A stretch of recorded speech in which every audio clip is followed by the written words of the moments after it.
Sahabat Kompas.com, serangan Rusia ke Ukraina telah memasuki hari ke-14 pada Kamis 10 Maret 2022 sejak Presiden Rusia Vladimir Putin mengumumkan serangan yang disebut Operasi Militer Khusus pada 24 Februari.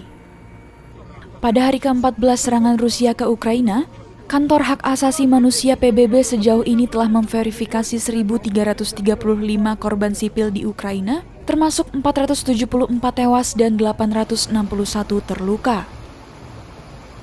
Namun, jumlah ini sebenarnya kemungkinan akan lebih tinggi.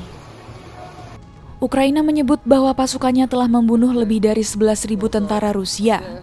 Sementara, Rusia mengonfirmasi kerugian sekitar 500 pasukan. Adapun Kepala Program Pangan Dunia menyatakan ada lebih dari 3 juta orang Ukraina yang akan membutuhkan bantuan makanan. Untuk selengkapnya, berikut rangkuman peristiwa penting perang Rusia-Ukraina yang terjadi sejauh ini.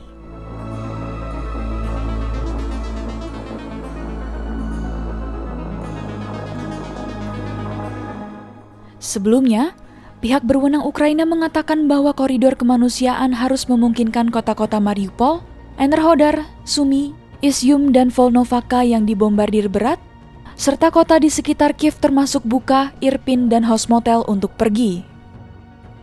Ukraina juga menyerukan agar pasukan Rusia menghormati komitmen publik resmi untuk gencatan senjata. Namun, Rusia disebut sebagian besar gagal mematuhi perjanjian ini. Diketahui, warga sipil tidak dapat meninggalkan Izium lantaran serangan Rusia yang terus berlanjut di wilayah Kharkiv Timur.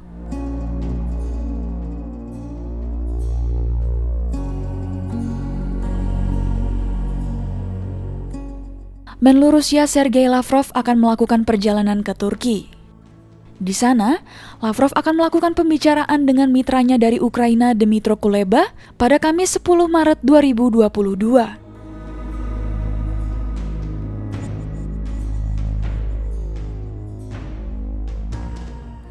Kementerian Pertahanan Rusia mengatakan telah memperoleh dokumen rahasia yang membuktikan bahwa Ukraina merencanakan serangan Maret terhadap separatis yang didukung Rusia di Ukraina Timur. Kementerian menerbitkan 6 halaman dokumen yang disebut menunjukkan bahwa Kiev merencanakan serangan militer di wilayah pemberontak yang didukung Rusia di Donbas. Meski demikian, klaim tersebut tidak dapat diverifikasi secara independen menurut laporan Al Jazeera.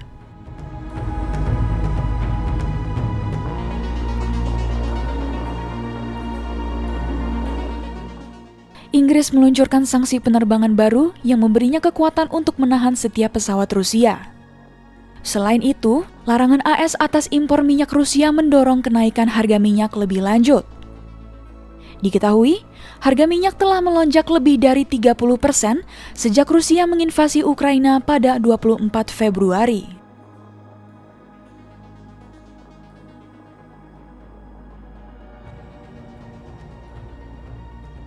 McDonald's, Starbucks, dan L'Oreal menutup sementara semua gerai mereka di Rusia. Kemudian, Coca-Cola dan Pepsi menghentikan penjualan di negara tersebut. Selanjutnya, Unilever menjadi perusahaan makanan besar Eropa pertama yang menghentikan ekspor dan impor dari Rusia. London Metal Exchange juga menghentikan perdagangan nikel usai harga logam naik 2 kali lipat menjadi lebih dari $100.000 AS atau 1,4 miliar rupiah per ton. Selain itu, perusahaan gas alam Rusia Gazprom melanjutkan pengiriman gas melalui Ukraina dengan volume yang sama, yaitu 109,5 juta meter kubik per hari.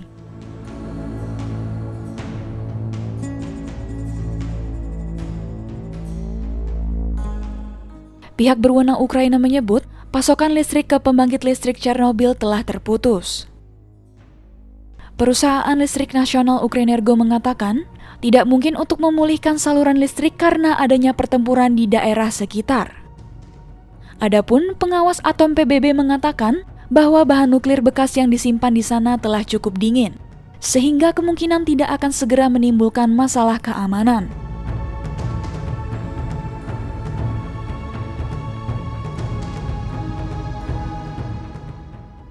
Presiden Ukraina Volodymyr Zelensky mengatakan, Komunitas internasional akan bertanggung jawab atas bencana kemanusiaan massal jika tidak menyetujui zona larangan terbang di Ukraina.